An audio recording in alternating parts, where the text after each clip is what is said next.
Bismillahirrahmanirrahim. Assalamualaikum warahmatullahi wabarakatuh. Innal hamdalillah nahmaduhu wa nasta'inuhu wa nastaghfiruh wa na'udzu billahi min syururi anfusina wa min sayyiati a'malina. Man yahdihillahu fala mudilla lahu wa may yudlil fala hadiya lahu. Allahumma fashalli wa sallim wa barik ala sayyidina Muhammadin wa ala alihi wa ashabihi ajma'in, amma ba'd. Ya ibadallah, usikum wa iyaya bitaqwallah faqad fazal muttaqun wattaqun ya ulil albab la'allakum turhamun.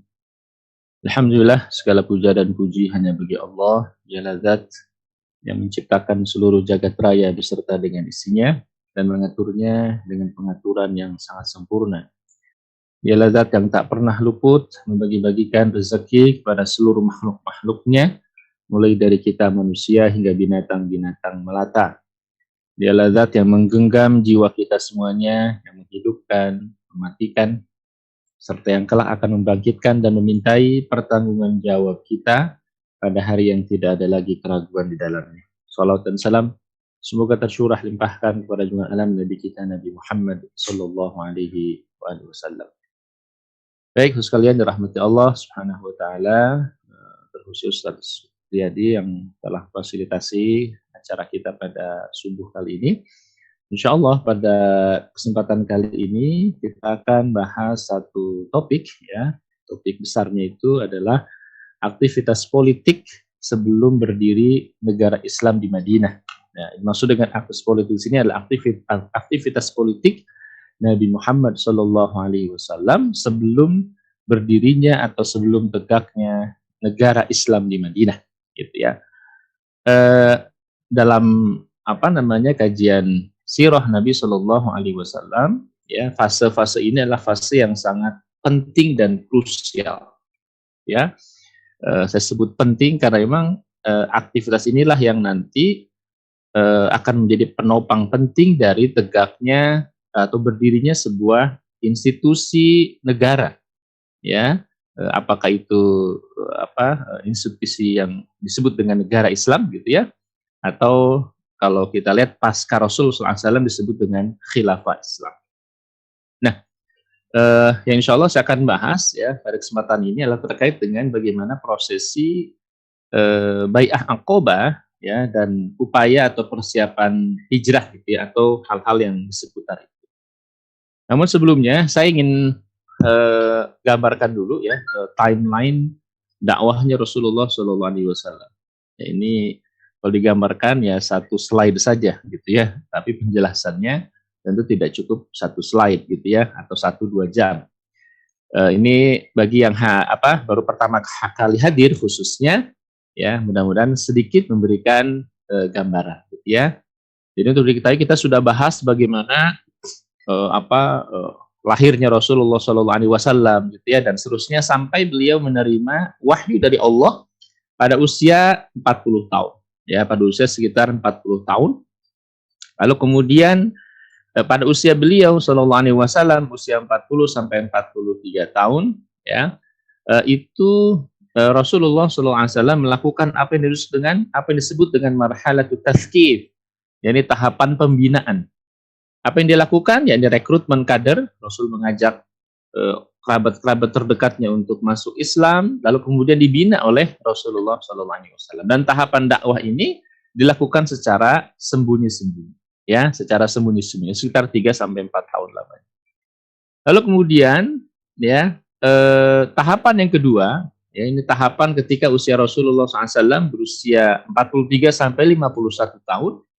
Ya, ini kurang lebih dilakukan selama sekitar 9 tahun lamanya. Rasulullah SAW melakukan apa yang disebut dengan marhalatut tafa'ul ma'al ummah. Ya, ini apa? Interaksi secara terbuka dengan umat, dengan masyarakat. Ya, tahapan dakwah ini dilakukan oleh Rasul secara terang-terangan, secara terbuka. Ya, mulai menampakkan para sahabat-sahabat Nabi yang mulia, gitu ya. Dan saat itu mulai muncul berbagai macam upaya untuk menghentikan dakwahnya Nabi Shallallahu Alaihi Wasallam. Ini sudah kita bahas panjang lebar. Dan di dalam tahapan ini pun ya ada aktivitas penting yang yang sangat krusial, yakni aktivitas dakwah politik ya dan kekuasaan atau disebut dengan tolabun nusrah. Ya, yakni upaya untuk meraih dukungan berbagai pihak yang punya kekuatan real untuk penegakan daulah Islam. Pada tahapan ini kita sudah bahas ya pertemuan sebelumnya itu bagaimana Rasul mendatangi Bani Thaqif di Taif, Bani Kindah, Bani Hanifah, Bani Amir bin Sa'sa'ah, ya termasuk ya suku Khazraj yang sedang menunaikan ibadah haji tahun ke-11 kenabian, ya. Dan pada tahapan ini kita tahu ada 6 orang yang berasal dari Khazraj, dari Yathrib, dari Madinah itu yang masuk Islam. Gitu. Nah, insya Allah pada kesempatan ini ya kita akan bahas ya masih di dalam fase marhalah yang kedua ya, yakni prosesi bai'ah Aqobah yang pertama ya dan kemudian bai'ah Aqobah yang kedua. Nah, apa saja yang ada di dalamnya, bagaimana Rasulullah SAW melakukan hal tersebut ya, insya Allah akan kita bahas pada subuh kali ini.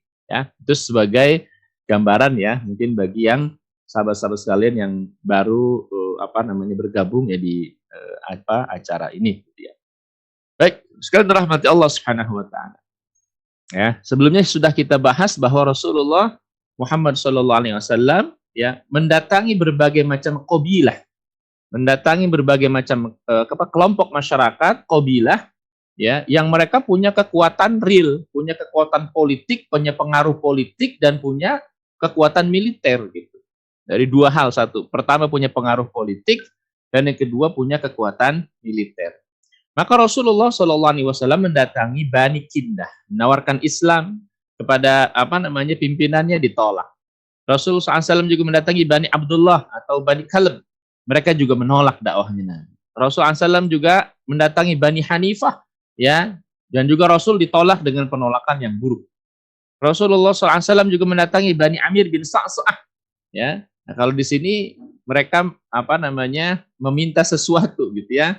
Bagaimana kalau engkau mendapatkan kemenangan, apakah kami dapat juga kekuasaan? Ya. Lalu Rasul SAW menolak tawaran mereka gitu ya, karena mereka mendukung Islam, mendukung Rasulullah karena ada motif tertentu. Ditolak oleh Rasulullah SAW. Nah, tahun ke-11 kenabian ya, 6 orang dari Yathrib suku Khazraj masuk Islam. Ya, pada momentum apa ini terjadi?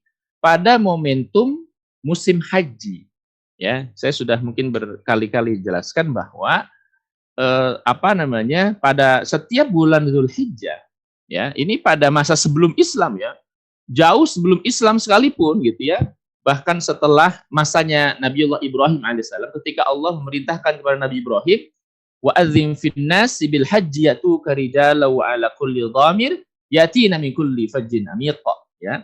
Itu seruan ya, kepada seluruh manusia, sekian banyak manusia untuk melakukan ibadah haji gitu, untuk mendatangi Ka'bah. Ya. Dan semenjak itu ya sekian banyak orang itu mendatangi Ka'bah, mendatangi Mekah untuk melakukan ibadah haji gitu ya. Nah, tentu tata cara ibadah hajinya ya tidak sama persis dengan yang dilakukan oleh umat Islam, tetapi beberapa ritualnya hampir sama gitu ya. Seperti tawafnya, sa'inya, lalu kemudian ketika berada di Mina gitu ya, dan seterusnya itu hampir sama.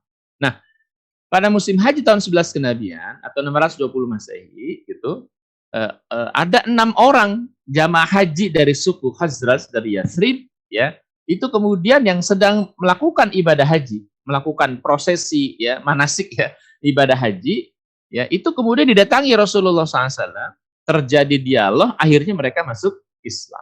Ini kita bahas ya pertemuan sebelumnya. Siapa mereka? Mereka adalah As'ad bin Zurar, Auf bin Al-Harith, Rafi' bin Malik, Utbah bin Amir, Aqabah bin Amir, dan Jabir bin Abdullah. Nah, 6 orang ini masuk Islam. Mereka masuk Islam setelah Rasulullah, Abu Bakar, dan Ali ini bertiga saja mendatangi Aqabah di Mina, ya, tempat jamaah haji berkemah. Rasulullah SAW mengajak mereka masuk Islam, dan akhirnya mereka masuk Islam. Nah, inilah sebenarnya kalau menurut saya ini hal-hal yang sangat menentukan gitu. Jadi fase masuknya 6 orang dari Yathrib, masuk Islamnya 6 orang dari Yathrib, inilah fase yang sangat menentukan. Antum coba bayangkan. Jumlah mereka banyak tidak? Tidak, nggak banyak. Berapa orang? Hanya 6 orang. Tapi nanti kita akan perhatikan, kita lihat apa pengaruh 6 orang ini ya pada fase-fase dakwah Rasul berikutnya gitu. Ini sangat penting. Gitu. Maka Masya Allah ya, nanti kalau lihat ini jumlahnya kan nggak sekian puluh ribu orang langsung masuk Islam, enggak. Hanya 6 orang saja. Dan mereka pun sebenarnya bukan tokoh-tokoh sentral, bukan tokoh-tokoh utama, bukan. Ya, seperti nanti misalnya As'ad bin Zurarah, ya, dialah justru yang nanti mengantarkan ya sahabat Nabi mulia Mus'ab bin Umair kepada tokoh-tokoh penting di Madinah. Gitu. Ya, jadi 6 orang ini, gitu ya, apa namanya, justru nanti sangat penting untuk menentukan prosesi dakwah Nabi Shallallahu Alaihi Wasallam berikutnya. Gitu. Nah, karena itu pelajaran penting bagi kita apa? Dan penting bagi kita adalah setiap momentum kesempatan ya maka gunakan tadi untuk melakukan aktivitas dakwah karena kita tidak tahu ya ini bisa dicatat ya karena kita tidak tahu dari mana dan oleh siapa dengan tangan siapa pertolongan Allah itu kemudian diberikan kepada kita nggak ngerti nggak tahu itu. Yang Allah perintahkan adalah bagaimana kemudian apa? Bagaimana kemudian kita melakukan aktivitas dakwah dengan sebaik-baiknya kepada siapapun, kepada siapapun.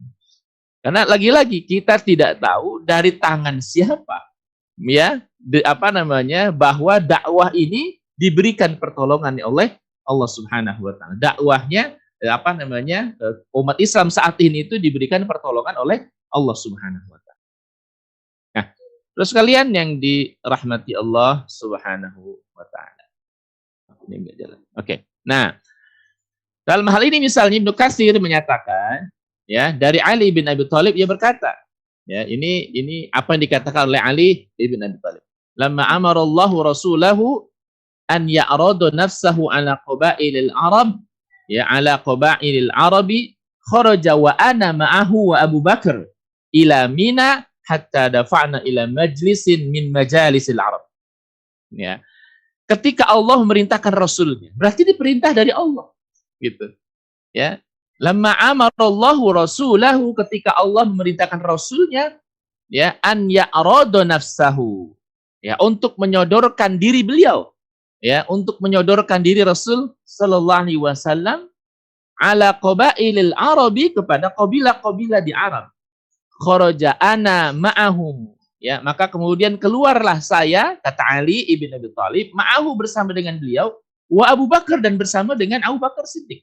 Kemana? Ila Mina, ke Mina, tempat orang-orang apa berkemah di Mina, ya, hatta dafa'na ila majlisin, ya, apa namanya, keluar bersama dengan apa, Rasulullah dengan Abu Bakar ke Mina, gitu ya, hingga kami mendatangi majlis-majlis Arab.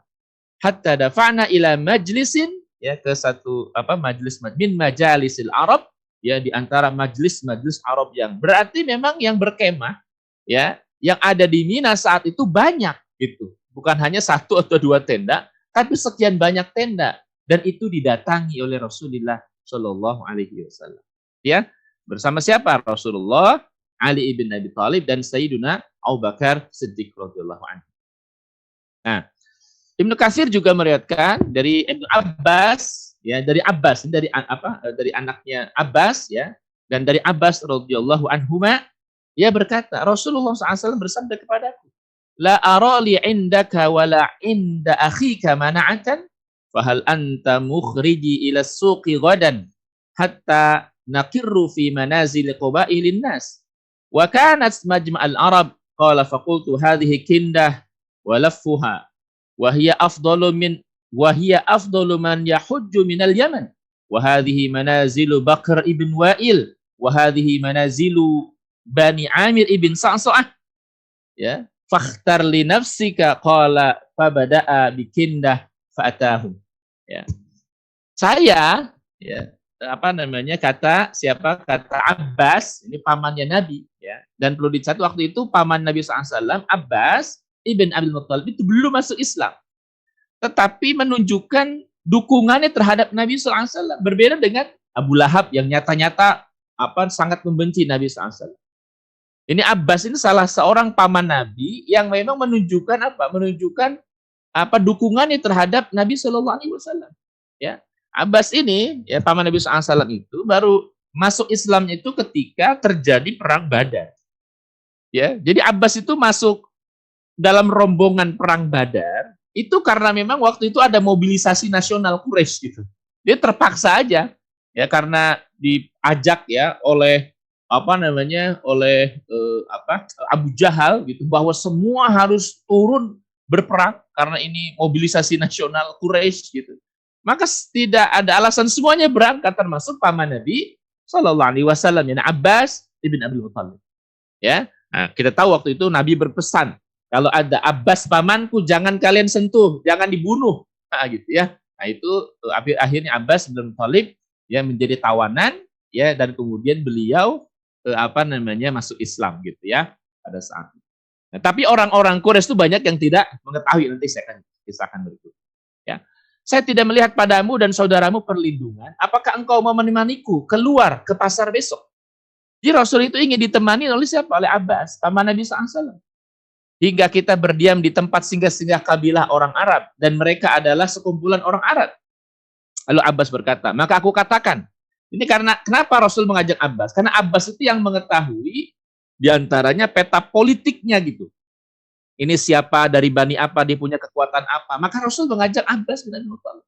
Karena Abbas itu mengetahui siapa persis itu Bani Kinda itu siapa, ya Bani Amir bin Sa'sa itu pimpinannya siapa, gitu ya. Termasuk pengaruhnya Bani Wa'il bin Bakr itu siapa, gitu. Itu paman Nabi Abbas itu tahu. Maka kata Abbas ya, dan ini tentu setelah beliau masuk Islam ya, maka aku katakan ini Kindah dan kemahnya. Dan ini mereka adalah orang-orang terbaik yang menunaikan haji dari Yaman, gitu. Dijelaskan orang-orang terbaik yang menunaikan haji dari Yaman. Maksudnya apa? Pengaruh politiknya dan kekuatan militernya, gitu. Ini tempat singgah Bakar ibn Wa'il. Ini tempat singgah Bani Amir ibn Sa'sa'ah. Ya, pilihlah untukmu. Kamu silakan mau pilih yang mana, gitu. Ya, siapa yang kamu datangin lebih dulu untuk diajak masuk Islam? Masya Allah, Abbas bin Abdul Muttalib. Ya, maka beliau memulai dengan Kindah, ya, dan mulai mendatangi mereka. Itu Bani Kindah didatangi Rasulullah SAW, yang walaupun kita tahu hasilnya dakwahnya Nabi ditolak. Nah, sampailah ketemu Rasulullah SAW bersama dengan suku Khazraj yang berasal dari Yathrib, dari Madinah, sehingga kemudian 6 orang itu masuk Islam. Nah, sekalian dirahmati Allah Subhanahu wa taala, ya. Nah, selesai ya musim haji ya, 6 orang tadi kembali ke Yathrib, ya. 6 orang tadi kembali kemana? Ke Yathrib. Nah, musim haji tahun berikutnya, tahun ke-12 kenabian, jadi haji itu ya sama seperti kita sekarang itu. Pada bulan Dzulhijjah ya, bahkan sebelum bulan Dzulhijjah, Dzulqa'dah, ya orang-orang sudah mulai berangkat itu dari berbagai macam negeri-negeri mereka. Termasuk siapa? Termasuk orang yang sebelumnya masuk Islam. Termasuk orang yang sebelumnya masuk Islam, ya, kecuali satu orang yang waktu itu berhalangan hadir. Ya. Musim haji tahun 12 kenabian 621 Masehi, datanglah 12 orang laki-laki. Termasuk diantaranya siapa? 5 orang yang masuk Islam tahun sebelumnya. Gitu ya. Ustaz kan sebelumnya 6 orang hadir. Ya, 1 orang berhalangan hadir, yakni Jabir bin Abdullah. Nanti nama Jabir bin Abdullah banyak kita dengar ya, termasuk sahabat Ansor yang punya pengaruh yang cukup besar gitu. Ya, jadi 5 orang karena Jabir bin Abdullah berhalangan tidak ikut berangkat haji ke Mekah. Adapun 7 orang lainnya itu orang baru. Siapa mereka? Mu'ad ibn Haris dari Khazraj, Zakwan ya bin Abdul Qais dari Khazraj, Ubadah ibn Samit juga nanti kita banyak lihat ya. Ubadah bin Samit pengaruhnya dari suku Khazraj. Yazid bin Sa'labah dari Khazraj. Abbas bin Ubadah dari Khazraj. Ya. Abu Al-Haisam dari Aus dan Uwaim bin Sa'dah ya dari suku Aus. Jadi 12 orang. 5 orang dari orang yang sebelumnya sudah memeluk Islam ya, tahun sebelum masuk Islam ditambah 7 orang. Jadi 12 orang datang ketika itu dan bertemu dengan Rasulullah Muhammad Sallallahu Alaihi Wasallam. Karena mereka sebelumnya udah tahu gitu. Jadi 5 orang ini sudah kenal dengan Nabi Sallallahu Alaihi Wasallam. Tinggal sisanya 7 orang yang belum mengenal Rasulullah Shallallahu Alaihi Wasallam. Dan kemudian mereka bertemu dengan Rasul ya di Aqabah. Ya, Aqabah itu salah satu tempat di sekitaran Mina. Dan juga menjadi pertanyaan bagi kita, kenapa ketemuannya di Aqabah di Mina, tidak di depan Ka'bah gitu? Kita tahu sudah tahu jawabannya. Kenapa nggak ketemuannya di mana? Di depan Ka'bah? Karena pasti ketahuan. Ya, kenapa? Karena di situ pusatnya berkumpul orang Quraisy, sementara di luar di luar Mekah ya, di luar pusat kota Mekah yang di Aqabah di Mina, nah, itu masih bukan menjadi pusat pendudukannya orang-orang Quraisy gitu ya. Maka Rasul bertemunya di mana? Di Aqabah, bukan di sekitaran bukan di sekitaran Ka'bah gitu. Kalau ketemuan di sekitar Ka'bah udah selesai gitu ya. Gitu. Maka ketemuan pun secara rahasia pada malam hari ya, pada saat itu. Nah, apa yang dilakukan oleh mereka ya? Yang dilakukan oleh mereka ya, ini apa yang disebut dengan bai'ah Aqabah ya. Bai'ah Aqabah yang pertama. Kenapa yang pertama? Karena ada Aqabah berikutnya yang kedua gitu kira-kira ya. Mereka bertemu Rasulullah Shallallahu Alaihi Wasallam di sebuah bukit Aqabah ya, di bukit di Mina, di Aqabah di Mina. Ini kalau lihat gambarnya, ini kalau tempat yang kemudian dibuat ya semacam musola kecil untuk menandai dulu disinilah tempat terjadinya bai'ah Aqabah itu. Nah, apa itu baiat? Baiat itu sumpah setia gitu. Ya, jadi orang-orang yang menghadap Nabi Shallallahu Alaihi Wasallam, mereka bersumpah, ya, artinya berkomitmen di hadapan Nabi setelah mereka masuk Islam. Apa komitmen mereka? Tidak menyekutukan Allah. Ini penting masalah akidah. Tidak mencuri, tidak berzina, tidak bunuh anak-anak mereka sendiri, tidak berbuat dusta, tidak mendurhakai Nabi Shallallahu Alaihi Wasallam. Ya, kurang lebih sekitar 6 poin. Ya, mereka berjanji untuk tidak melakukan itu, tidak syirik, tidak mencuri, tidak zina, tidak bunuh anak mereka, tidak dusta dan tidak mendurhakai Nabi Shallallahu Alaihi Wasallam. Selesai, ya. Lalu kemudian selesailah mereka melakukan bai'ah Aqabah pada saat itu. Nah, saudara sekalian dirahmati Allah, selesai mereka menunaikan ibadah haji, mereka kembali lagi karena tempat mereka Yatsrib, Madinah. Nah, tapi kali ini ya, kalau pertama kali ya, ketika mereka bertemu dengan Nabi 6 orang tadi musim haji sebelumnya itu, Rasul tidak menyertakan seorang sahabat pun. Maka ketika 12 orang ini kembali ke Yatsrib, 12 orang ini kembali ke Madinah, Rasulullah Shallallahu Alaihi Wasallam itu ya mengutus ya Mus'ab ibnu Umair untuk menemani 12 orang dari Khazraj ya tersebut ya, dari suku Aus dan Khazraj tadi ke Madinah. Gitu. Nah, jadi 12 orang ini pulang ke Yatsrib, berangkat 12, pulang 13. Ya, satu orang itu sahabat Nabi Shallallahu Alaihi Wasallam yang bernama Mus'ab ibnu Umair. Ya, pulang kembali ke Madinah, mereka ditemani Mus'ab ibnu Umair.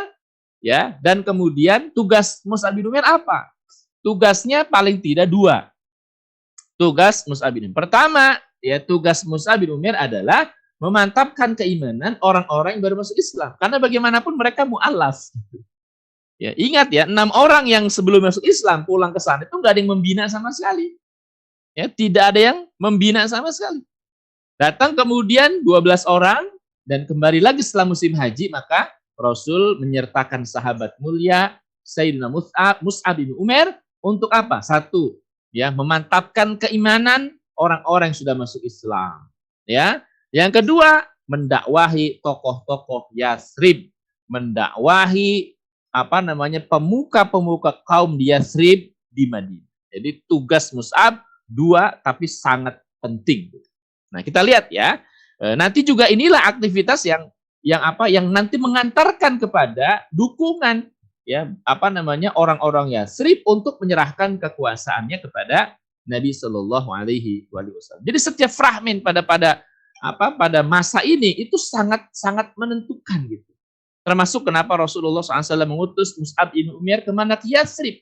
Ini dalam rangka untuk mengkondisikan gitu, atau untuk mempercepat ya terjadinya terjadinya pertolongan Allah Subhanahu Wa Taala. Gitu. Karena kalau cuma hanya mereka 12 orang kembali ke sana, belum tentu mereka sanggup. Kenapa? Karena mereka baru masuk Islam. Nah, berbeda ketika Rasulullah mengutus Mus'ab bin Umair, ini sahabat yang terkenal pintar, cerdas, luar biasa. Mus'ab bin Umair. Ya, nanti kita lihat kecerdasan Mus'ab bin Umair mampu menaklukkan dalam tanda petik, mengislamkan tokoh-tokoh berpengaruh di Yathrib, di Madinah. Nah, apa namanya? Lalu kemudian berangkatlah 12 orang tadi, 13 ya, bersama dengan Mus'ab bin Umair ke Yathrib, ke Madinah. Nah, berikutnya tadi ya, saya sampaikan tugas Mus'ab bin Umair dua. Satu, mengokohkan keimanannya orang-orang sudah masuk Islam, ya. Yang kedua, ya, mendakwahi tokoh-tokoh sentral, tokoh-tokoh penting di Yathrib, di Madinah. Ya, pada saat itu ya, yang masuk Islam ya, melalui tangannya Mus'ab bin Umair adalah Sa'ad bin Mu'adz dan Usaid bin Hudair. Bagaimana kisah dua tokoh ini masuk Islam? Ya. Mus'ab bin Umair itu singgah lebih dulu di kediamannya As'ad bin Zurarah. Dia tahu ya, salah seorang yang datang ya, baik yang ketika 6 orang dan kemudian 12 orang itu adalah As'ad bin Zurarah. Suatu saat As'ad bin Zurarah mengajak Mus'ab pergi ke kampung Bani Ashhal dan rumahnya Bani Zofar. Ya, ini salah satu suku yang punya pengaruh besar, Bani Ashhal. Kedatangan mereka di kampung tersebut menyebabkan datangnya beberapa orang yang sudah masuk Islam. Gitu. Nah, jadi As'ad bin Zurarah mengajak Mus'ab bin Umair untuk mengunjungi kampung Bani Ashhal. Gitu. Nah, ketika Mus'ab bin Umair datang ke situ, maka kumpul tuh beberapa orang, termasuk di antara orang-orang yang sudah masuk Islam gitu. Dan orang-orang yang lain itu kumpul gitu. Nah, ternyata perkumpulan mereka itu mengundang apa? Mengundang perhatian gitu. Kita tahu ya, Madinah itu kecil sekali pada saat itu ya. Yathrib, sehingga kejadian kecil sekalipun itu pasti kemudian diketahui gitu. Ya, kumpul-kumpul ya sekian puluh orang itu apa namanya? Pasti diketahui gitu. Ya, membuat membuat Madinah itu bertanya, ini siapa gitu. Termasuk orang baru pun. Mus'ab bin Umair itu kemudian termasuk ya orang baru gitu, pendatang dari mana? Dari Mekah. Ya, orang pasti ingin bertanya, tahu ini siapa, mau apa dan seterusnya. Nah, mendengar kerumunan orang tersebut, salah seorang tokoh Bani Ashhal, yakni Sa'ad bin Mu'adz, berkata kepada sahabatnya nih, Usaid bin Hudair. Ini kedua-duanya sama-sama tokoh ya, sama-sama tokoh. Ketika keduanya masih musyrik, ya, apa kata Sa'ad bin Mu'adz? Wahai Usaid, pergilah menuju dua orang yang datang untuk membodohi kaum lemah di kalangan mereka, di kalangan kita.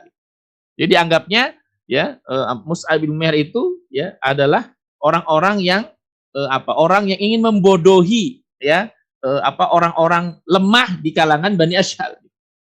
Lalu berilah keduanya pelajaran, datangin dia, kasih pelajaran. Serta larang mereka datang ke tempat kita. Jadi datengin, ya, kasih pelajaran dan usir dari tempat kita. Jangan membuat kegaduhan di sini. Ya, jangan memecah belah persatuan di Bani Ashhal, kira-kira begitu. Usir dia. Gitu. Nah, sesungguhnya As'ad bin Zurarah itu putra bibiku katanya. Gitu. Jadi kita tahu ya, ini aspek psikologisnya ya. Sesungguhnya katanya As'ad bin Zurarah yang ngajak orang baru tadi, maksudnya Mus'ab bin Umair, itu putra bibiku. Artinya apa? Sepupu antara As'ad bin Zurarah dengan tokoh penting di Madinah, di Yathrib, Sa'ad bin Mu'adz, itu sepupuan. Gitu. Andai kata bukan karena ikatan itu, aku sendiri yang akan bereskannya. Gitu.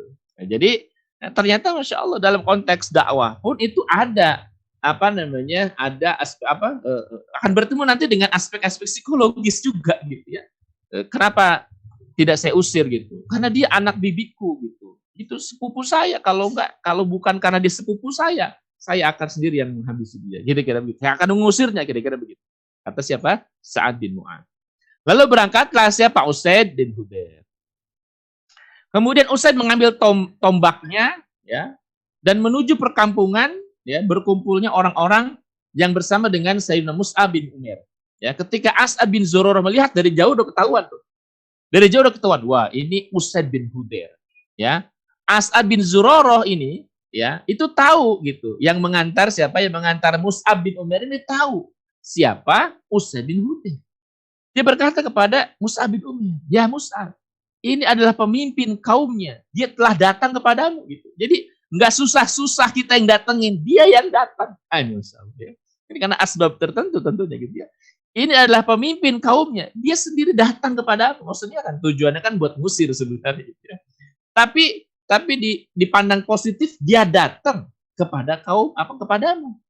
Karena itu tunjukkanlah kebenaran Allah kepadanya. Masya Allah ya, itu Usaid bin Hudair juga sangat optimis gitu. Ya, walaupun kita tahu dia datangnya dengan membawa tombak ya, dengan langkah tergesa-gesa gitu, tujuannya pasti tahu ini nggak suka gitu.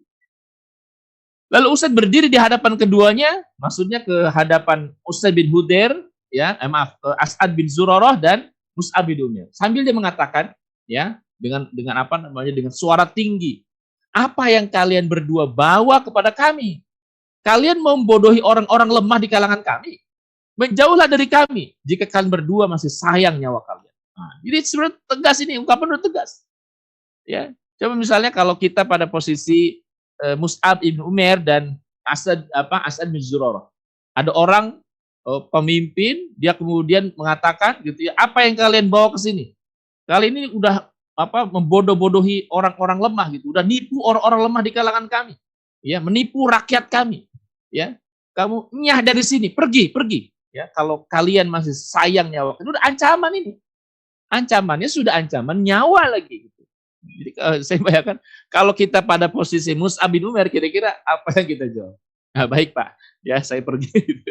Karena sudah bawa tombak gitu, udah diancam. Mangga Pak, ya saya pergi gitu. Tapi lihat apa yang dilakukan oleh Mus'ab bin Umair, Masya Allah. Pada posisi begitu tuh masih tenang luar biasa. Masih pada posisi tenang, tidak panik. Coba bayangin ya. Orang bawa tombak, ini pemimpin kaumnya, ya udah kalimat itu, menjauhlah kalian dari kami. Kalau kalian masih sayang nyawa kalian. Bayangkan.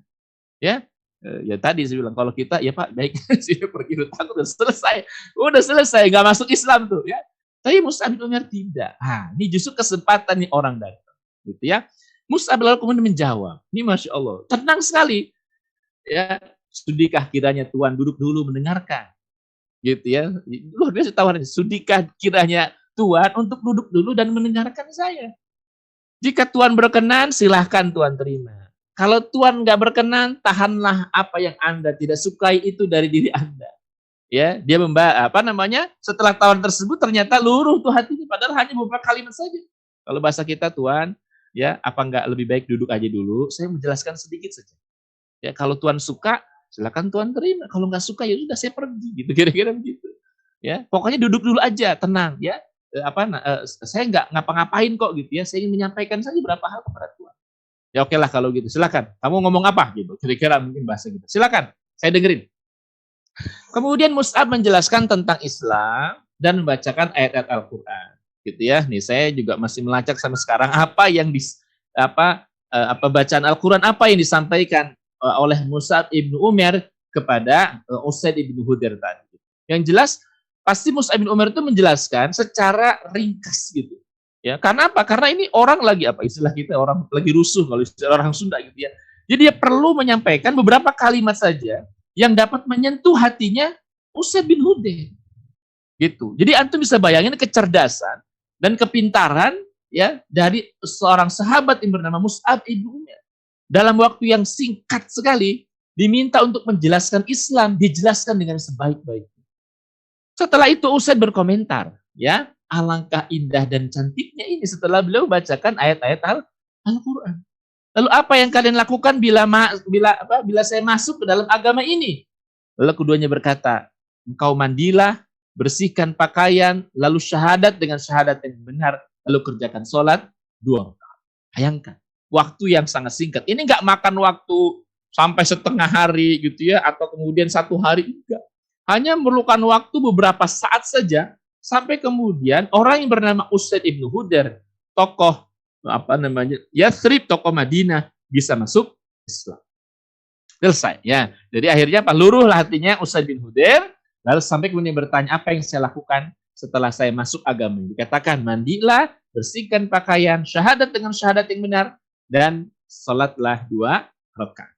Ya, akhirnya Usaid bin Hudair masuk Islam.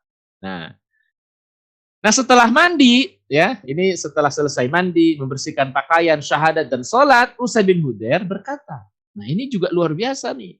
Orang baru masuk Islam udah menunjukkan dukungannya. Apa kata dia? Sesungguhnya aku ini berada di bawah misi. Maksudnya gini, saya ini sebenarnya datang ke sini itu karena perintah dari seseorang. Ya, misi seorang laki-laki yang bila dia mengikuti kalian berdua, tak seorang pun dari kaumnya yang berani membelot dari. Ya, dijamin itu. Sebenarnya saya datang ke sini, kata Ustaz bin Hudar, itu diperintah oleh seseorang. Ini orang ini, kira-kira begitu ya, itu kalau dia masuk Islam singkatnya, itu pasti orang di belakang dia tidak akan berani membelot gitu. Tidak ada yang kemudian tidak mau, pasti dia mau. Ya. Nah, maka kata Ustaz bin Hudar, aku akan membimbingnya kepada kalian berdua sekarang. Nah, maksudnya ini bahasanya gitu ya, bahasa sebenarnya Ustaz bin Hudar itu membuat rekayasa gitu. Ingat ya, ini baru masuk Islam. Ustaz bin Hudar baru masuk Islam. Lalu kemudian dikatakan kepada Mus'ab bin Ibnu Umar dan Ustaz dan As'ad bin Zurarah itu apa katanya? Saya akan buat rekayasa gitu. Bahasa kita begitu. Pokoknya saya akan membuat Sa'ad bin Mu'ad datang kepada kalian. Seperti aku datang kepada kalian. Gitu kira-kira. Jadi bukan kalian yang mendatangi dia, saya akan membuat Sa'ad bin Mu'ad yang datang sendiri kepada kalian. Jadi kira-kira apa yang dilakukan oleh Ustaz bin Hudar itu adalah membuat rekayasa supaya bagaimana caranya ya si Sa'ad bin Mu'ad ini, Sa'ad bin Mu'ad ini itu masuk Islam. Intinya mendatangi dua orang ini. Mendatangi Mus'ab bin Umar. Gitu ya. Pokoknya saya akan buat dia datang menemui kalian gitu ya. Entah apa yang dilakukan, seperti pokoknya datang aja gitu ya. Minimal datang. Atau saya pun datang dulu marah-marah masuk Islam gitu. Gitu. Nah, kemudian Usaid Ibnu Hudar pergi menuju Sa'ad yang sedang duduk bersama kaumnya. Gitu. Ya kan tadi ya, Sa'ad bin Mu'ad itu nyuruh siapa? Usaid bin Hudar supaya mendatangi dua orang tadi gitu, mendatangi Mus'ab dan As'ad bin Zurarah. Lalu kemudian Sa'ad berkata, aku bersumpah demi Allah, sungguh dia telah datang dengan penampilan yang jauh beda dari sebelum berpaling dari kalian tadi. Ini karena kita waktu itu kan ngobrol-ngobrol gitu ya, sedang bersama dengan kaumnya tadi gitu ya, disuruhlah ya Usaid bin Hudar, temui dia, usir dia dari sini. Nah ternyata Sa'ad bin Mu'ad itu ketika melihat dari jauh pun Usaid bin Hudar itu datang dengan wajah yang udah berbeda gitu, yang sebelumnya menunjukkan kekurang sukaan terhadap Mus'ab bin Umar ya dan As'ad bin Zurarah. Nah ketika kembali ini wajahnya udah beda. Kemudian saat bertanya kepada Usaid, apa gerangan yang kau lakukan? Usaid menjawab, aku telah bicara kepada kedua orang itu, demi Allah kau melihat tidak ada apa-apa dengan keduanya. Aku telah melarang keduanya, bahkan keduanya berkata, kami akan melakukan apa yang kau inginkan. Aku juga telah menceritakan bahwa Bani Haris telah keluar untuk membunuh mereka berdua karena membuatmu malu. Hal ini tidak mereka lakukan karena mengetahui bahwa ia adalah anak bibikmu. Gitu. Nah inilah ungkapan apa yang dilakukan oleh Usaid bin Hudar gitu ya, yang kira-kira tidak memuaskan Sa'ad bin Mu'ad gitu. Ya, pokoknya ungkapan dari siapa? Ungkapan dari Usaid bin Hudar itulah ungkapan yang membuat Sa'ad bin Mu'ad justru makin penasaran dan marah gitu. Ya, kalau kira-kira bahasa kita, itu masalah gini aja kok nggak bisa beresin gitu. Termasuk ungkapan dia apa? Ya, kami ketika aku mengatakan kepada apa gerangan yang kau lakukan gitu ya. Nah, Usaid ini menjawab, dia menceritakan gitu ya. Saya udah bicara sama dua orang itu. Ya, demi Allah dikatakan itu nggak ada apa-apa sama mereka gitu. Ya, bahkan aku telah melarang keduanya dan dia berkata, ya, bahkan dia berkata, kami akan melakukan apa yang kau inginkan. Aku juga katanya, kata Usaid bin Hudar, telah menceritakan bahwa Bani Haris, salah satu suku di Yathrib, telah keluar untuk membunuh mereka berdua gitu. Ya, jadi awas kalau kamu nggak pergi, nanti Bani Haris ya akan membunuh kalian berdua. Ya, karena membuatmu malu. Membuat siapa? Membuat Usaid bin Hudar malu gitu. Hal ini tidak mereka lakukan karena mengetahui bahwa ia adalah anak bibikmu gitu ya. Nah, artinya ini mengharuskan Sa'ad bin Mu'ad untuk datang gitu. Ya, untuk dialah sendiri yang harusnya mendatangi Mus'ab bin Umar gitu. Akhirnya Sa'ad bin Mu'ad datanglah gitu. Saat berdiri penuh emosi atas apa yang barusan ceritakan kepadanya, dia langsung mengambil tombaknya dan keluar untuk menghampiri Mus'ab bin Umar dan As'ad bin Zurarah. Maka ketika melihat keduanya dalam kondisi tenang-tenang saja, pahamlah dia bahwa Usaid hanya bermaksud agar dirinya mendengarkan sesuatu dari keduanya. Jadi baru tahu dia dijebak oleh Usaid ya Ibnu Hudar. Wah, ini kacau dia. Jadi dijebak supaya datang dulu ke Mus'ab bin Umar. Dia berdiri di hadapan keduanya sambil mengatakan kepada sepupunya As'ad bin Zurarah. Jadi bilang dulu kepada orang yang dikenal, sepupunya tadi As'ad bin Zurarah. Demi Allah katanya, wahai Abu Umamah, andai tidak ada dinding kekerabatan antara engkau dan aku, tentu engkau tidak akan menginginkan hal dariku. Engkau adalah Engkau akan menyelimuti kami dengan sesuatu yang kami tidak suka di tempat ini. Maksudnya ini kamu jadi penghambat nih gitu. Ya, Engkau jadi problem nih gitu. Ada orang baru, kali justru Anda yang kemudian menjadi temannya gitu kira-kira. Kalau saja tidak ada dinding kekerabatan, kira-kira begitu. Ya, saya sendiri akan mengusir lah kira-kira begitu. Itu perkataan dari Sa'ad bin Mu'adz. As'ad pun sebelumnya berkata kepada Mus'ab gitu, ketika datang dari jauh itu ketahuan ini Sa'ad bin Mu'adz, demi Allah katanya. Dia berbisik kepada Mus'ab bin Umair. Telah datang kepadamu ini seseorang pemimpin kaumnya. Jika dia mengikuti, maka tidak ada seorang pun yang ketinggalan untuk mengikutimu dari mereka. Lalu Mus'ab berkata kepada Sa'ad bin Mu'adz, ketika sudah datang, Sa'ad bin Mu'adz dia berkata dengan kalimat yang keras tadi, apa kata Mus'ab bin Umair? Ya, dengan perkataan yang hampir sama. Sudikah kiranya jika Anda duduk dulu dan mendengarkan? Jika Anda berkenan, Anda boleh terima. Dan jika tidak, kami akan menjauhkan darimu apa yang Anda tidak suka itu. Maksudnya saya akan pergi gitu. Ya, saat berkata, ya aku setuju. Ya, lalu dia membanahi tombaknya dan duduk. Coba bayangkan, ini sama juga gitu. Pada posisi ketika ya Sa'ad bin Mu'adz itu dia marah gitu. Ya, tetapi lihat bahwa Mus'ab bin Umair itu menunjukkan ketenangannya sebagai seorang pengemban dakwah gitu. Ya, kalau Tuan boleh berkenan, boleh Tuan duduk dulu sebentar, ya saya akan menjelaskan sesuatu kepada Tuan. Kalau Tuan nggak suka, ya kalau Tuan suka, Tuan boleh terima. Tapi kalau Tuan nggak suka, nggak ada masalah gitu. Ya, saya akan pergi, saya akan menjauh dari sini. Kira-kira gitu. Lalu Mus'ab menjelaskan kepadanya tentang Islam, membacakan ayat-ayat Al-Quran, gitu ya. Lalu dia berkomentar, ya setelah dibacakan Al-Quran, dijelaskan Islam kepada Sa'ad bin Mu'adz, dia berkata, demi Allah, kami sudah mengenal Islam di wajahnya sebelum berbicara, ya dalam kecerahannya dan gema takbirnya. Kemudian dia bertanya, apa yang kalian lakukan bila kalian masuk Islam? Kemudian keduanya menjawab, mandilah, bersihkan pakaian, syahadat dan sholat 2 rakaat.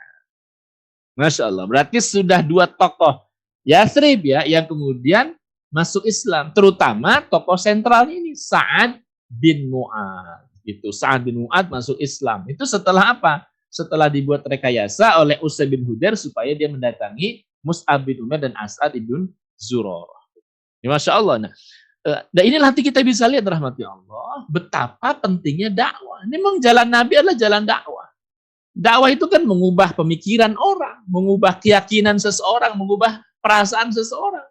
Dari yang tadinya bukan Islam menjadi Islam gitu. Nah, termasuk kemudian diantaranya karena sudah berubah cara berpikirnya, karena sudah berubah akidahnya menjadi akidah Islam, maka kita bisa lihat nanti yang muncul itu dukungan gitu.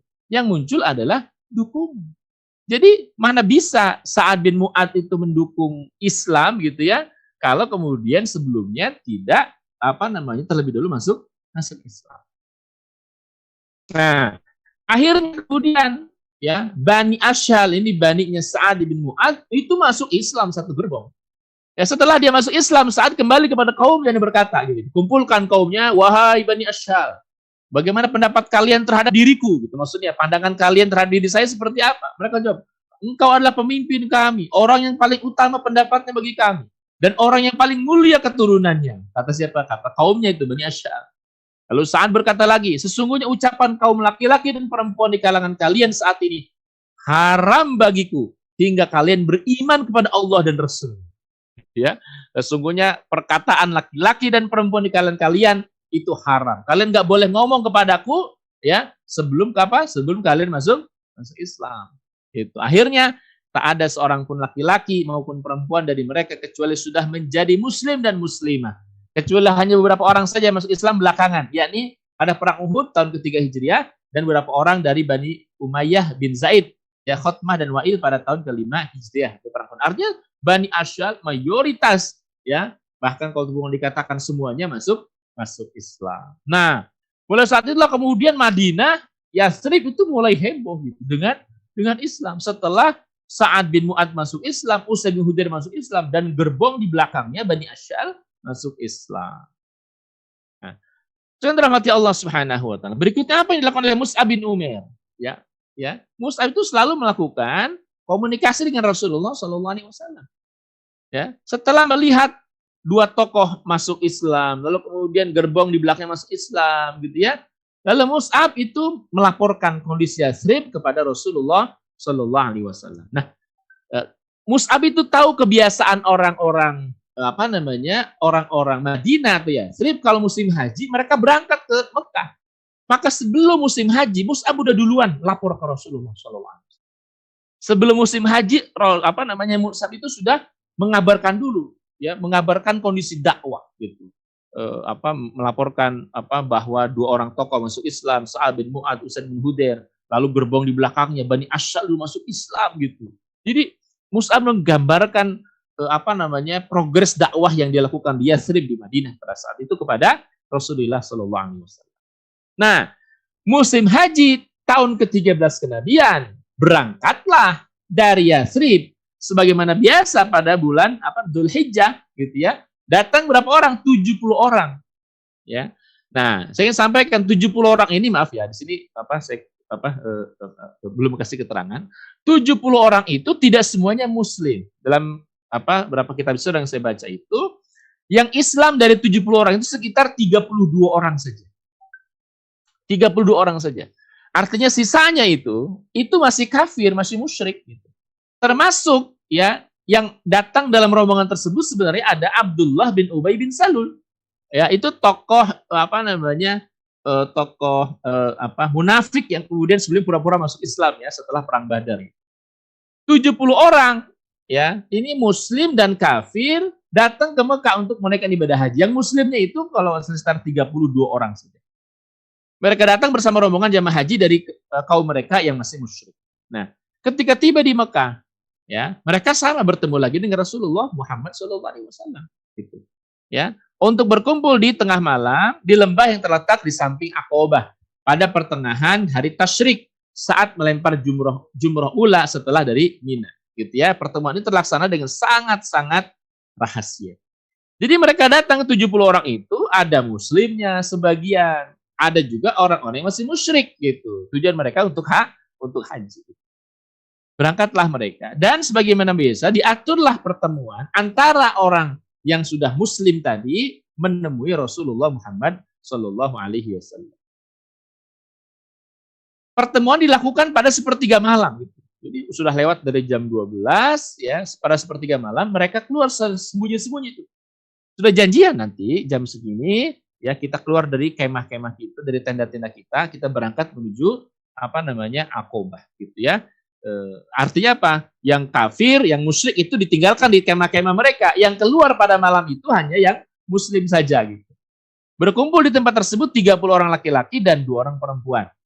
Ya, tak lama datang Nabi bersama dengan pamannya Abbas bin Abdul Muthalib. Ini menarik adalah Rasulullah mengajak Abbas bin Abdul Muthalib.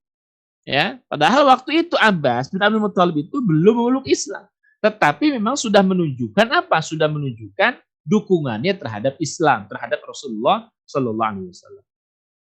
Ya, nah bahkan beliau sendiri Abbas yang mengawali pembicaraan untuk menegaskan konsekuensi kalau mendukung Nabi Sallallahu Alaihi Wasallam.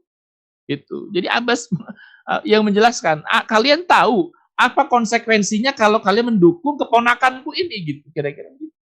Ya, itu siapa yang mengatakan itu? Abbas bin Abdul Muthalib. Ya, lalu kemudian terjadilah prosesi bai'ah. Ya, sekali lagi sumpah setia ya kepada Rasulullah Shallallahu Alaihi Wasallam. Kami berkata kepada Rasulullah Shallallahu Alaihi Wasallam, kami berbaiat kepadamu. Lalu Rasulullah SAW menyambutnya dengan ungkapan tubayi'uni ala sam'i wa ta'ati fin nasyati wal kasal wan nafaqatu fil usr wal yusr wa 'alal amri bil ma'rufi wan nahyi 'anil munkar wa an taqulu fillahi la takhafuna fillahi lawmata la'im wa 'ala an tansuruni fatamna'uni idza qadimtu 'alaikum mimma tamna'una minhu anfusakum wa azwajakum wa abna'akum wa lakumul jannah. kamu berbaiat kepadaku untuk mendengar dan taat. Ketika bersemangat atau malas, untuk menafkahkan harta ketika sulit dan mudah, untuk menyuruh kepada yang ma'ruf dan mencegah dari yang munkar, untuk berbicara di jalan Allah dan tidak takut kepada orang-orang yang mencela. Hendaklah kalian menolongku jika aku datang kepada kalian, melindungi aku sebagaimana kalian melindungi diri kalian, istri kalian, dan anak-anak kalian, dan bagi kalian semua adalah jannah, surga. Nah, jadi itulah kira-kira sumpahnya atau bai'ah Aqobah yang kedua yang dilakukan oleh sekitar 32 orang tadi. Nah, di sini ada tambahannya, ya, selain sebelumnya kan tidak mencuri, tidak berzina dan seterusnya. Nah, di antaranya adalah permintaan dukungan dari Rasulullah Shallallahu Alaihi Wasallam. Ya, hendaklah kalian menolongku jika aku datang kepada kalian. Maksudnya kalau Rasul hijrah gitu ke Madinah, hendaklah kalian menolongku, melindungi aku sebagaimana kalian melindungi diri kalian, sebagaimana kalian melindungi istri kalian dan melindungi anak-anak kalian. Gitu ya. Dan ini jelas Rasulullah SAW meminta perlindungan, ya, kepada orang-orang Yathrib, ya, sama seperti mereka melindungi diri mereka sendiri, istri dan anak-anak mereka sendiri. Terjadilah prosesi dan bai'ah Aqobah yang kedua, dan mereka ini tahu persis. Jadi posisinya orang-orang Yathrib itu bukan orang polos yang nggak tahu mendukung Rasul konsekuensinya apa. Mereka tahu Rasul diusir dari Mekah. Mereka tahu Rasul dimusuhi orang-orang tokoh-tokoh musyrik Quraisy, tahu. Jadi orang-orang Khazraj, Aus, ya, dari Yathrib ini tahu persis siapa orang yang dia dukung, tahu persis siapa orang yang bersumpah, ya, untuknya, mereka tahu persis. Orang yang sangat dicari di Mekah, ya, orang yang nyawanya sangat dicari gitu ya, untuk dibunuh dan seterusnya. Orang yang mereka dukung. Jadi dia tahu, bukan sekedar ngedukung tanpa tahu siapa orang yang dukung, mereka tahu persis. Ya, termasuk tentu tahu apa konsekuensinya. Ya, ketika mereka mendukung orang tersebut, dia tahu konsekuensinya apa. Ya. Nah, ini kalau kita lihat ya, di sini ada Masjid Bai'ah di sekitaran Mina, ya, di sekitaran Mina, di tempat Jamarat, ya. Disinilah kemudian pertemuan itu dilakukan, ya, di masjid yang sekarang ada semacam musola, ya, Masjid Bai'ah. Ya, tentu tidak seramai sekarang, ya, dulu adalah perbukitan gitu ya, sehingga orang tidak banyak mengetahui. Nah, setelah kemudian mereka melakukan bai'ah Aqobah yang kedua, ya, setelah bai'at Rasul bersabda, pilihlah 12 orang pemimpin di kalangan kalian untuk menjadi penanggung jawab terhadap apa yang terjadi kaum kalian. Ya, Rasul meminta ada 12 orang penanggung jawabnya, gitu ya. 12 orang tersebut di antaranya adalah suku Khazraj, As'ad bin Zurarah, Sa'ad bin Rabi, Abdullah bin Ruwahah, ya, Rafi' bin Malik, Al-Barra bin Ma'rur, Abdullah bin Amr, Ubadah bin Samit, Sa'ad bin Ubadah, dan Al-Mundir bin Amr. Adapun dari suku Aus adalah Usaid bin Hudair, Sa'ad bin Haythamah, Rif'ah bin Abdul Mundir. Ya, 12 orang. Dalam hal ini Rasul bersabda, kalian bertanggung jawab terhadap kaum kalian, sebagaimana tanggung jawab Hawariyin kepada Isa bin Maryam. Dan mereka berkata, "Na'am, iya." Jadi 12 orang inilah yang kemudian oleh Rasul ditunjuk kalian menjadi penanggung jawab dari masing-masing suku kalian, gitu ya. Inilah cara Rasul Shallallahu Alaihi Wasallam untuk mengikat tanggung jawab, ya, orang-orang yang sudah masuk Islam, ya. Nah, rahmati Allah Subhanahu Wa Taala, terjadinya pertemuan di Aqobah tadi, ya, itu kemudian membuat setan itu berang, gitu. Ya, ini banyak dikisahkan dalam buku-buku sejarah, gitu. Betul, memang setan itu tahu peristiwa tersebut dan dia mau membocorkan perjanjian tadi. Setelah proses baiat, ada setan berteriak di tempat tinggi di Aqobah. Jadi dia berupa seperti manusia.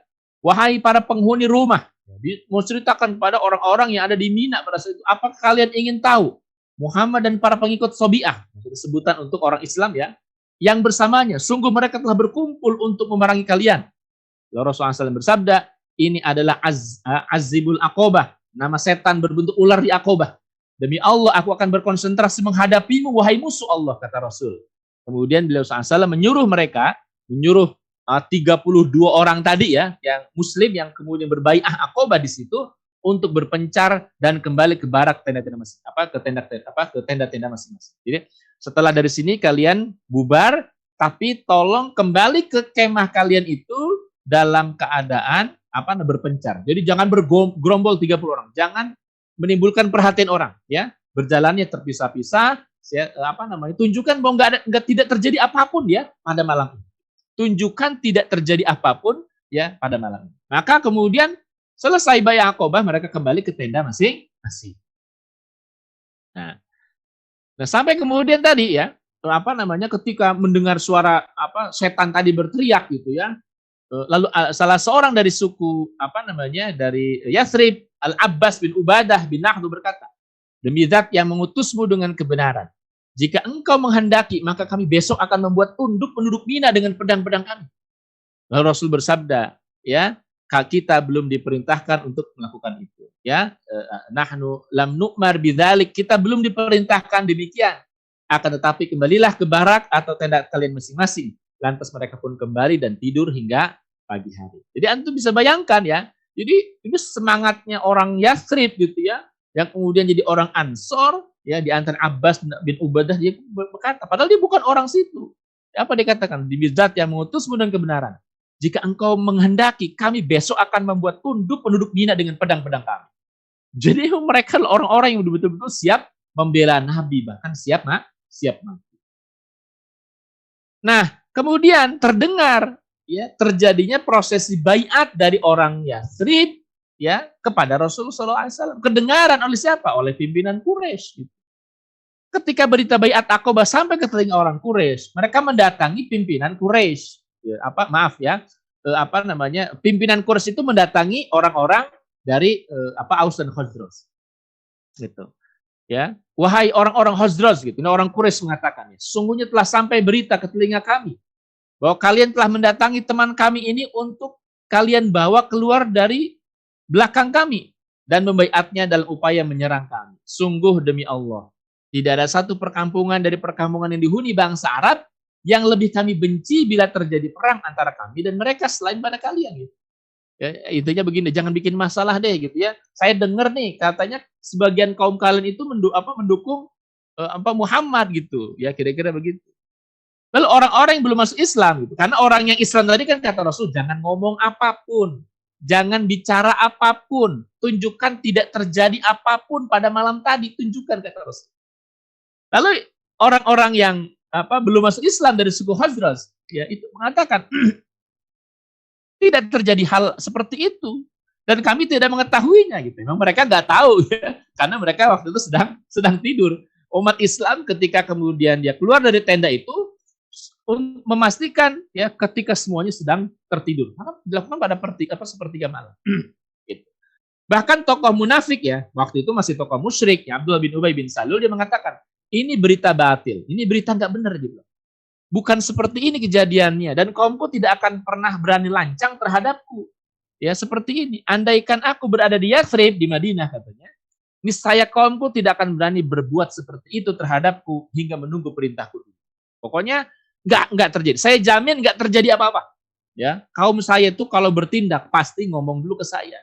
Gitu, pasti minta izin dulu ke saya. Kata siapa? Kata Abdullah bin Ubay bin Salul. Gitu. Akhirnya si Quraisy itu ya sudah percaya. Karena apa? Karena yang ngomong itu tokoh-tokoh dari mereka. Padahal ya karena mereka tidak tahu gitu ya. Memang betul terjadi pada dini hari pertemuan dengan Rasulullah Sallallahu Alaihi Wasallam. Hanya saja sebagian mereka tidak tahu karena sedang tidur. Gitu. Dan rahmati Allah Subhanahu Wa Taala ya. Dan kemudian Quraisy sebenarnya mengetahui berikutnya setelah kemudian mereka kembali selesai musim haji, Quraisy mengetahui memang betul telah terjadi bai'ah ya di Aqabah. Ketika peserta bai'at sudah kembali ke Yathrib, barulah Quraisy tahu benar bahwa terjadi bai'at terhadap Rasulullah SAW. Mereka berusaha mengejar, tapi mereka sudah jauh ya, sudah hampir mendekati Madinah. Akhirnya apa? Mereka kembali lagi ke Mekah. Nah dari situlah kemudian ini mereka tuh semakin yakin ya bahwa orang-orang Yathrib, orang-orang Madinah itu kemudian mendukung Nabi Sallallahu Alaihi Wasallam. Berikutnya rahmati Allah, ya pada saat itu pun turun kebolehan berperang. Sebelum terjadinya bai'ah Aqabah yang kedua, Rasulullah tidak diizinkan perang. Beliau hanya diperintahkan berdakwah, sabar terhadap semua gangguan dan memaafkan orang-orang bodoh. Tetapi ketika Quraisy semakin membangkang kepada Allah, mendustakan nabinya, mengusir dan menyiksa hamba Allah yang menyembahnya, dan membenarkan nabinya, maka Allah mengizinkan Rasulullah SAW untuk berperang, ya, menahan, mengalahkan orang-orang muzalimi dan menindas mereka. Ya, di sini katakan, A'udzubillahi minasyaitonirrajim, udzina lil ladzina yuqataluna bi annahum zulimu wa innallaha ala nasrihim laqadir. Alladzina ukhriju min diyarihim bighairi haqqin illa ay yaqulu rabbuna Allah walaula daf'ullahi an-nasa ba'dahum bi ba'din lahuddimat sawami'u wa biya'u wa salawatu wa masajidu yudhkaru fiha ismullahi katsira wa la yansurannallahu may yansuruh innallaha laqawiyyun aziz. Telah diizinkan berperang bagi orang-orang yang diperangi karena sungguhnya mereka telah dianiaya dan sungguhnya Allah benar-benar kuasa menolong mereka itu, yakni orang-orang yang telah diusir dari kampung halaman mereka tanpa alasan benar, kecuali karena mereka berkata, Tuhan kami adalah Allah, dan sekiranya Allah tidak menolak, ya, keganasan sebagian manusia dengan sebagian yang lain, tentulah telah dirobohkan biara-biara Nasrani, gereja-gereja, rumah-rumah ibadah orang Yahudi, dan masjid-masjid yang di dalamnya banyak disebut nama Allah. Dan sungguhnya Allah pasti menolong orang-orang yang menolong agamanya. Ya, sungguhnya Allah benar-benar Maha Kuat lagi Maha Perkasa. Rasul rahmati Allah Subhanahu wa taala. Ibnu Ishaq berkata, ketika Allah mengizinkan Rasul berperang, kaum Ansor di Madinah masuk Islam serta bersedia menolong agama Allah, menolong Rasulullah SAW dan umat Islam. Maka Rasulullah memerintahkan sahabat-sahabat untuk hijrah dari Mekah ke Madinah dan bergabung dengan saudara-saudara mereka tadi. Rasulullah SAW bersabda, sesungguhnya Allah telah menjadikan untuk kalian saudara-saudara dan negeri yang kalian merasa aman di dalamnya. Kemudian kaum muslimin berhijrah berkelompok-berkelompok. Rasulullah masih menetap di Mekah menunggu izin dari Allah Subhanahu wa taala untuk berhijrah. Jadi setelah itu kemudian apa? Setelah terjadinya prosesi baiat Aqabah yang kedua, Rasul yakin bahwa tokoh-tokoh penting, tokoh-tokoh sentral di Yathrib di Madinah itu mendukung Nabi, bahkan berjanji untuk membela Nabi sama seperti mereka membela diri, membela istri dan membela anak mereka sendiri. Ya, maka Rasul yakin. Maka setelah itu kemudian apa? Rasul membuat semacam strategi, ya, untuk agar para sahabat itu berhijrah secara bertahap. Ya, tidak sekaligus orang masuk Islam berangkat, tidak. Ya, itu hijrah dilakukan secara bertahap, ya, dan itu dilakukan masih secara sembunyi-sembunyi.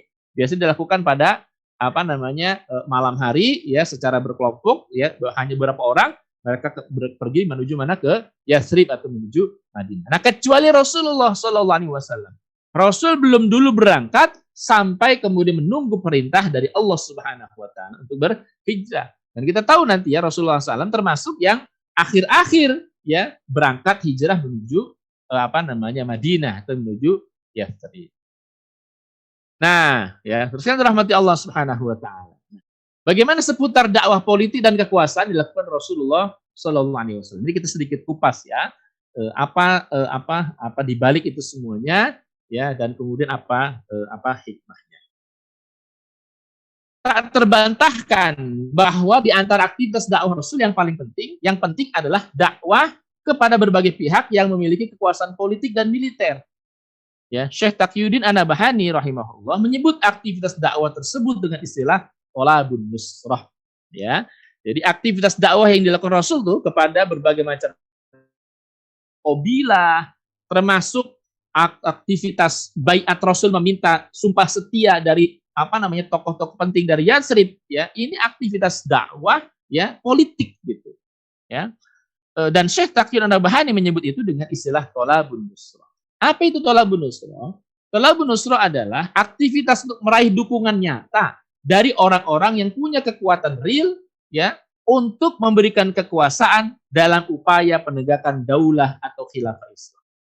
Ya, jadi saya ulangi, thalabun nusrah itu adalah aktivitas untuk meraih dukungan yang nyata, dukungan real dari orang-orang yang punya kekuatan real. Kekuatan real itu saya sering sebut apa? Punya pengaruh politik dan kekuatan militer untuk memberikan kekuasaannya dalam rangka menegakkan daulah Islam.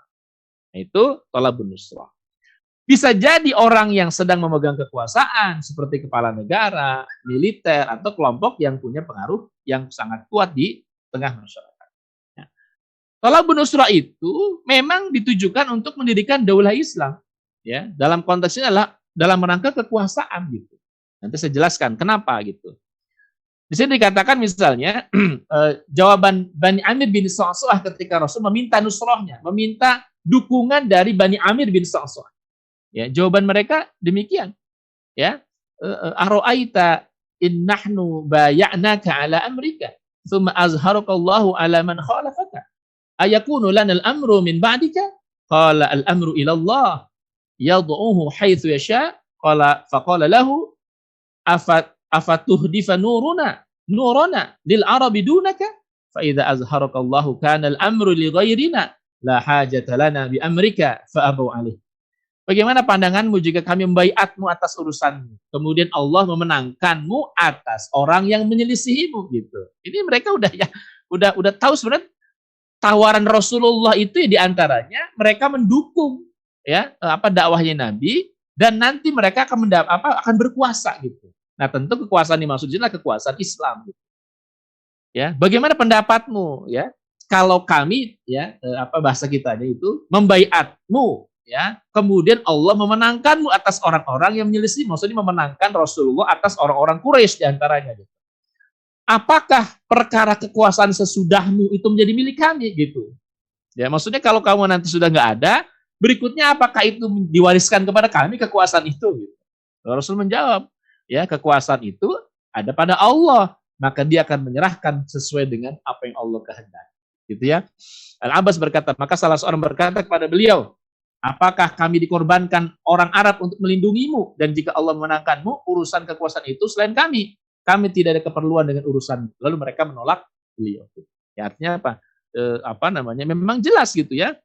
Rasulullah SAW menawarkan kepada mereka masuk Islam, lalu mendukung Rasul, dan kemudian nanti akan terbentuk kekuasaan Islam. Makanya tadi jawaban mereka begitu. Apakah setelah engkau nanti tiada, kekuasaan itu akan diserahkan kepada kami? Gitu kira-kira. Jadi mereka udah jadi tawaran Nabi SAW itu sangat jelas. Nah, kita akan jelaskan sedikit tentang seputar ahlun nusrah. Ya, yakni siapa ahlun nusrah itu pihak yang dimintai dukungan untuk menegakkan daulah Islam. Paling tidak ada beberapa kriteria gitu ya dari ahlun nusrah. Yang pertama, harus kelompok atau jamaah, bukan individu gitu. Kecuali individu tersebut representasi dari kelompok. Seperti tadi tokoh-tokoh pentingnya Bani Thaqif, di Taif, Bani Kalb, Bani Hanifah, Bani Amr bin Sa'sa'ah dan seterusnya. Ya, itu yang pertama. Jadi bukan orang per orang yang nggak punya pengaruh apa-apa gitu. Yang kedua, haruslah kelompok yang kuat. Maka Rasul menolak ya Bani Bakar bin Wa'il, Bani Ghifar, karena mereka nggak punya kekuatan sebagaimana kemudian Bani Thaqif ya dan suku-suku yang lain. Yang ketiga, wajib orang Islam atau kalau dia sebelumnya kafir wajib masuk Islam dulu. Jadi nggak boleh orang mendukung dakwah untuk ditegakkannya daulah ya. Lalu kemudian mereka sebelumnya masih kafir, nggak bisa. Ya, dia harus muslim karena itulah yang menjadi syarat pentingnya gitu. Ya, syarat pentingnya. Yang keempat, harus yang mendukung tegaknya daulah Islam untuk penerapan Islam kafah. Ya, sebagaimana orang-orang Yathrib, mereka tahu gitu ya bahwa kalau mereka mendukung Nabi, nanti negeri mereka adalah negeri tempat diterapkannya Islam, gitu ya. Jadi mereka paham itu. Gitu. Yang kelima, harus berada di bawah kendali penuh gerakan, bukan oleh ahlun nusrah. Maksudnya apa? Yang mengendalikan itu adalah kalau dalam konteks ini Rasulullah SAW. Jadi tidak didikte oleh ahlun nusrah, gitu. Tidak boleh didikte oleh pihak yang dimintai dukungan tadi. Jadi kalau kemudian nanti ingin penerapan Islam, maka mereka menyerahkan kekuasaan itu tanpa syarat dan di bawah kendali gerakan tersebut. Kalau dalam konteks ini di bawah kendali Rasulullah SAW, bukan di bawah kendali Sa'ad bin Mu'ad, di bawah kendalinya tokoh-tokoh Yathrib, bukan, tapi di bawah kendali penuh Rasulullah SAW. Yang keenam, penyerahan kekuasaan dilakukan tanpa syarat, termasuk tidak boleh meminta konsesi kekuasaan atau imbalan tertentu. Maka Rasul menolak dukungan dari siapa? Bani Amr bin Sa'sa'ah karena dia meminta kekuasaan atau jatah kekuasaan. Yang ketujuh, Ahlun Nusrah tidak terkait perjanjian internasional yang bertentangan dengan Islam, dengan negara manapun. Ya, yang kita tahu orang-orang Arab pada saat itu ya memang independen. Nah, inilah kira-kira seputar siapa ya Ahlun Nusrah itu atau pihak yang dimintai dukungan untuk menegakkan daulah Islam. Nah, apa hikmah dakwah untuk meraih kekuasaan Islam tadi? Yang pertama, yang dirahmati Allah, dakwah Islam itu hakikatnya menyampaikan risalah atau ajaran Islam. Sementara ajaran Islam itu wajib dilaksanakan. Ajaran Islam akan dapat dilaksanakan secara kafah atau totalitas jika dilaksanakan oleh institusi negara. Nah, jadi ini untuk menjawab pertanyaan, kekuasaan Islam itu penting. Kenapa penting? Karena penerapan syariat Islam itu akan terjadi secara sempurna kalau dilakukan oleh institusi negara. Jadi bukan cuma Rasulullah SAW mencari kekuasaan, meminta dukungan, lalu kemudian supaya kekuasaan Islam bisa diterapkan bukan karena sekedar kekuasaan, tapi karena hukum Islam, syariat Islam baru akan tegak secara sempurna kalau ada institusi politik yang menerapkan. Ya, dan tidak lain itu adalah negara. Yang kedua, kenapa dakwah itu juga bersifat politik dan kekuasaan? Gitu. Kenapa? Karena daulah Islam itu institusi politik gitu. Ya, itu jawaban singkatnya. Karena itu untuk mewujudkannya membutuhkan aktivitas politik gitu. Ya, ini saya jelaskan aktivitas politik di sini adalah politik Islam ya, bukan politik sekuler yang semata kekuasaan gitu. Ya, bukan sekedar aktivitas spiritual, ritual atau sosial. Nah, jadi untuk menegakkan daulah Islam, maka diperlukan aktivitas politik. Kenapa demikian? Karena daulah Islam atau khilafah Islam itu institusi politik, gitu ya. Nah, artinya tidak nyambung kalau ingin menegakkan daulah Islam, maaf ya, hanya dengan berzikir, gitu ya, istighosah, itu tidak cukup. Itu aktivitas ruhiyah, gitu ya. Nah, kalau kita ingin menegakkan daulah Islam, mutlak yang dilakukan adalah aktivitas politik. Nah, kalau kita lihat dalam masa Rasulullah SAW, apa aktivitas politik penting yang dilakukan? Ini tadi mendakwahi tokoh-tokoh politik, mendakwahi tokoh-tokoh militer, mendakwahi tokoh-tokoh yang punya pengaruh politik dan kekuatan militer. Nah, itu dakwah secara politik gitu, kira-kira begitu. Termasuk Rasulullah meminta kesetiaan mereka, melakukan bai'ah Aqobah. Mereka berjanji, bersumpah setia untuk mendukung Nabi SAW. Gitu. Itu aktivitas politik. Gitu. Yang ketiga, satu-satunya jalan yang benar untuk menerapkan syariat Islam, menegakkan daulah Islam adalah jalannya Nabi Muhammad SAW. Dan adapun jalan Nabi Muhammad adalah jalan dakwah, bukan jalan yang lain. Gitu. Maka kita nanti akan melihat ya, hebatnya dakwah itu di sini, dahsyatnya dakwah di sini. Dengan dakwah, coba antum pikirkan, dengan dakwah orang itu cara berpikirnya berubah. Dengan dakwah ya, maka kekuasaan itu bisa diberikan kepada orang-orang yang akan menerapkan Islam. Bayangkan. Ya, ketika mereka sebelum Islam belum tersentuh dakwah gitu. Istilah kita boro-boro mau memberikan kekuasaan kepada orang lain, ya. Tidak mungkin itu terjadi. Nah, kenapa orang-orang Yathrib, kenapa orang-orang Madinah mau menyerahkan kekuasaan kepada Nabi SAW? Karena sebelumnya ada aktivitas dakwah. Karena cara berpikir mereka sudah berubah, maka mereka mau memberikan kekuasaan kepada Rasulullah SAW. Dan kalau aktivitas dakwah ini dilakukan, gitu ya, maka perubahan terjadi perubahan yang sangat alamiah, gitu ya. Bahkan kalau kita lihat di sini tidak ada pertumpahan darah, ya. Jadi tidak ada pertumpahan darah, tidak ada yang disebut perebutan kekuasaan, itu tidak ada. Tidak ada yang namanya kudeta, tidak ada. Yang terjadi adalah justru mereka sendiri yang menyerahkan kekuasaan kepada Rasulullah Shallallahu Alaihi Wasallam. Rasul nggak ngambil paksa, ya. Tidak juga terjadi kudeta militer, tidak. Yang terjadi adalah orang-orang Yathrib, orang-orang Madinah menyerahkan kekuasaan dengan tulus ikhlas kepada orang di luar Madinah bahkan. Jadi siapa? Rasulullah Shallallahu Alaihi Wasallam. Yang keempat, ya, kenapa tokoh-tokoh Madinah legowo, ikhlas dan antusias menyerahkan kekuasaan itu kepada Rasul? Jawabannya karena hati mereka sudah terpancar iman, dan pancaran iman itu terjadi karena buah dari dakwah. Gitu.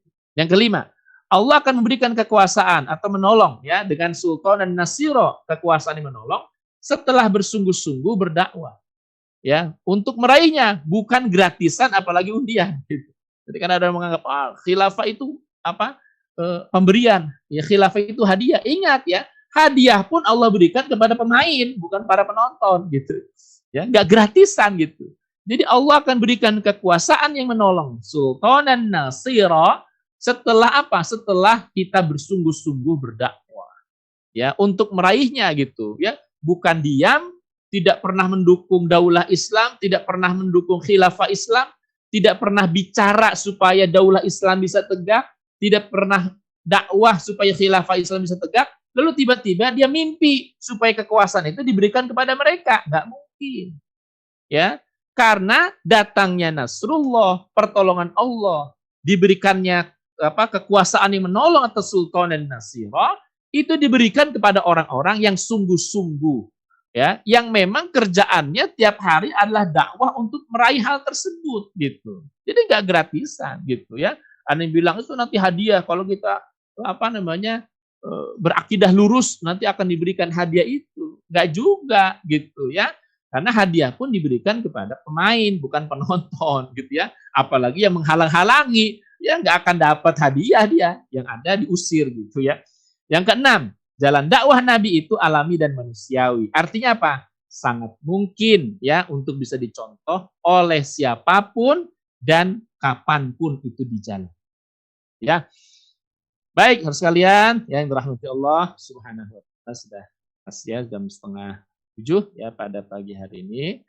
Alhamdulillah ya kita sudah tuntaskan satu topik ya yang penting sebenarnya kalau kita lihat dalam konteks dakwah, sangat krusial ya, sangat penting dan sangat mudah-mudahan kita bisa memahami. Jadi kalau kita runut sebenarnya kalau dalam dakwahnya Nabi SAW itu nanti akan ketemu bahwa dakwah Nabi itu begini gitu ya. Perubahan dilakukan Rasulullah SAW hanya dengan satu cara. Apa dakwah? Qul hadhihi sabili ad'u ilallah gitu ya.